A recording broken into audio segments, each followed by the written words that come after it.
The shallow water courses are also the scene of hundreds of small dramas which often go unnoticed.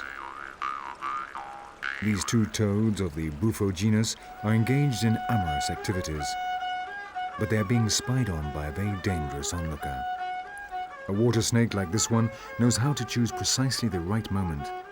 As it approaches, its forked tongue transfers the smells of the river to the olfactory receptors on its head.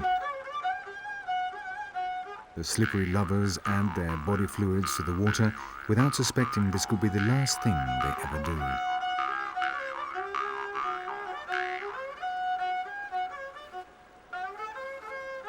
The moment has arrived. Slithering along, the snake approaches, but the female toad who is on the bottom has seen it. Such sudden agility surprises the snake, and not the male toad who gets on with the job, not suspecting his girlfriend is saving his life.